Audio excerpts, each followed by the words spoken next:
कौमी असम्बली में 27वीं आईनी तरमीम पर बहस जारी है। आपको ये बताएं, बिलावल भुट्टो जरदारी की ऐवान में आमद, वजीर दिफा से मुसाफहा किया है। आपको ये बताएं कि बिलावल भुट्टो ने महमूद खान अचकजई समेत तमाम अपोजिशन रहनुमाओं से भी मुसाफहा किया है। कौमी असम्बली में 27वीं आईनी तरमीम पर बहस जारी है। कौमी असम्बली का इजलास इस वक्त जारी है। बिलावल भुट्टो जरदारी की ऐवान में आमद हुई है। इसी बारे में मजीद डिटेल हासिल करेंगे डॉन न्यूज़ के नुमाइंदे अब्दुल्ला मोहम्मद से। अब्दुल्ला, अपडेट कीजिएगा।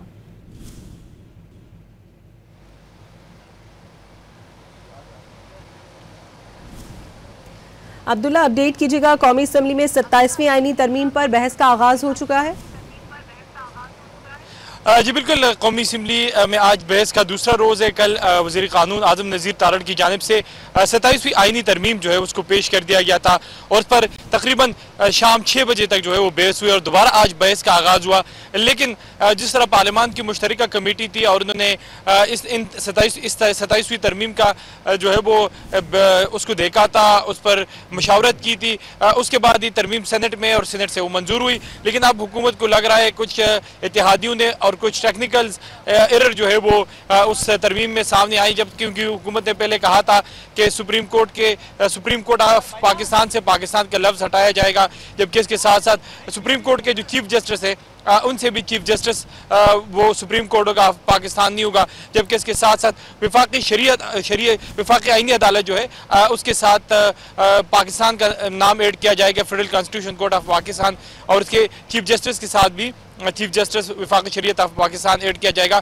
लेकिन अब जो हुकूमत ने तरमीम की थी कि सुप्रीम कोर्ट ऑफ पाकिस्तान जो है वो ख़त्म किया जा रहा है, सिर्फ सुप्रीम कोर्ट होगा, वो तरमीम अब हुकूमत वापस ले रही है और एक नया ड्राफ्ट जो है वो पेश किया जाएगा। आज कौमी असम्बली में ये है कि आईनी तरमीम जो है वो पेश की जाएगी और नून लीग के मियां नवाज शरीफ जो है वो भी इसके बारे में भी कहा जा रहा है कि वो भी असम्बली में आएंगे, जबकि इसके साथ साथ पाकिस्तान तहरीक इंसाफ और अपोजिशन की जो दीगर जमातें हैं वो भी अपनी हिकमत अमली जो है वो बना रही है कि किस तरह वो तरमीम को जो है वो उसके लिए हर्डल्स पैदा करे। जबकि इसके साथ साथ अब अपोजिशन ने जो पार्लियामेंट की मुश्तरका कमेटी थी उससे तो बाइकआउट का ऐलान किया था, लेकिन अब ज़राए का दावा है कि जो अपोजिशन है वो इन तरमीम के बदले जो अदालती ढांचा है उनको दुरुस्त करने के लिए या अदालती ढांचे में मजीद तब्दीली के लिए अपनी 11 तरामीम जो है ला रही है। ताहम अभी तक उसका मसौदा जो है वो सामने नहीं आया, लेकिन अब से कुछ देर कबल पाकिस्तान पीपल्स पार्टी के चेयरमैन बिलावल भुट्टो जरदारी ऐवान में पहुंच गई और बिलावल भुट्टो जरदारी भी 27वीं आईनी तरमीम पर जो है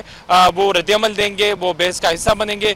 जबकि इसके साथ साथ सुबह पाकिस्तान तहरीक इंसाफ के चेयरमैन बैरिस्टर गौहर ने बात की, दीगर कायदीन ने बात की। तो अगर आज चूंकि हुकूमत के पास इस वक्त 236 से 237 वोट है कौमी असम्बली के अंदर, जबकि जो इस कानून साजी है उसके लिए 224 वोट दरकार है, जिसमें पाकिस्तान मुस्लिम लीग नून के 125, पाकिस्तान पीपल्स पार्टी के 74 और इसके साथ साथ MKM के 22 वोट है और इसके साथ दीगर जमातें हैं। तो ये कुल मिलाकर 236 से 237 बनते हैं, लेकिन कानून साजी के लिए 224 वोट दरकार है। तो सेनेट की निस्बत कौमी असम्बली में इतना बड़ा मसला नहीं है नंबर गेम का, और हुकूमत जो है वो आसानी के साथ इस तरमीम को पास करेगी। लेकिन इस तरमीम में जो है वो तब्दीलियां हुई है और ये तरमीम जो है वापस जाएगी सेनेट में।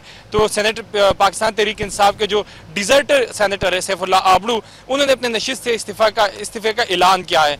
तो फिर हुकूमत के पास नंबर गेम का मसला आ जाता है, क्योंकि सेनेटर इरफान सिद्दीकी की वो कल वफात पा चुके हैं, तो मजीद ही नंबर गेम नीचे आ रहा है। तो अब देखा जाएगा कि इस बार कौन से सेनेटर की किस जमात से उनकी लॉयल्टी जो है खरीदी जाएगी। जिस तरह अहमद खान की, सैफुल्लाह आबलू की और इसके साथ साथ नसीमा एहसान की को हुकूमत ने अपने हक में वोट देने पर मजबूर किया। तो इस तरह अब देखा जाएगा कि अब जो अपोजिशन इत्तेहाद है वहाँ से कौन आता है और इस लॉयल्टी में जो है इस कानून साजी में वोट देता है। ठीक है अब्दुल्ला, जैसे हमने देखा बैरिस्टर गौहर की जानिब से भी ये कहा गया कि इजलास के बाइकआउट का ऐलान करेंगे और 27वीं आईनी तरमीम मंजूर होने नहीं देंगे। तो क्या आपको लगता है इस वक्त अपोजिशन को हुकूमत की जानिब से किसी नुकात पर मनाने की कोशिश की जा सकती है? ख्याल में अब वो वक्त गुजर चुका है। जो पार्लिमानी कमेटी तश्कील दी गई थी उसमें जमीयत उलमा इस्लाम फी कभी उसके मेम्बरान के नाम भी थे, जबकि इसके साथ साथ इक्वलिटी की बुनियाद पर पाकिस्तान तहरीक इंसाफ और MWM के जो सरबराह है, MWM की जो जमात है, उनके मेम्बरान भी इस कमेटी का उसके नाम जो है अनाउंस हुए थे।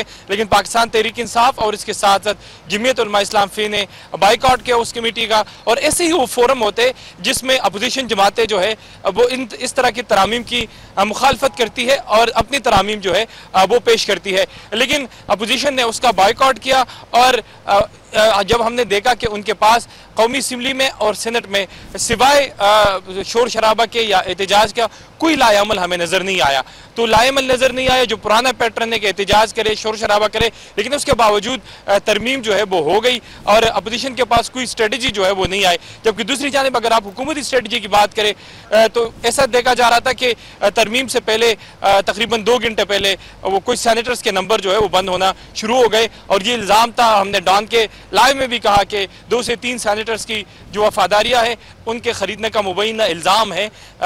तो उसके बाद ही 3 सैनिटर्स जो है वो सामने आ गए, जिसमें सैफुल्लाह आबडू थे पाकिस्तान तहरीक इंसाफ से, जमीयत उलमा इस्लाम से अहमद खान थे, जबकि बलूचिस्तान नेशनल पार्टी से नसीमा एहसान थी। तो हुकूमत के जो 64 का हिस्सा था वो पूरा हो गया। लेकिन अब दोबारा ही तरमीम सेनेट में आएगी और एक इंटरेस्टिंग सूरत हाल इख्तियार कर लेगी कि जब उनके पास फिर ये जो नंबर है 64 नंबर दरकार है, लेकिन हुकूमत के पास 62 या 61 नंबर होगा, तो उसको कैसे पूरा जाएगा। लेकिन पूरा हमने देखा कि हुकूमत ने कानून साजी तो की, दूसरे अपोजिशन की जो मेंबरान है वो भी तोड़े, लेकिन इस साइड पे हमने कुछ नहीं देखा कि अपोजिशन के पास सिवाय एहतजाज की क्या स्ट्रेटजी थी और कमेटी का बाइकआउट करने का अपोजिशन को क्या फायदा हुआ। उन्होंने अपनी तरमीम जो है वो पेश नहीं की, ना तरामीम ने अपने तजावीज़ दिए। अब वो अपनी तरामीम लाने का वो ऐलान करते कि हम अपनी तरामीम लाएंगे, तो इसका अब कोई फायदा जो है पाकिस्तान के पोलिटिकल डेमोक्रेटिक सिस्टम में वो नजर नहीं आ रहा। ठीक है, बहुत शुक्रिया अब्दुल्ला मोहम्मद, हमें अपडेट कर रहे थे।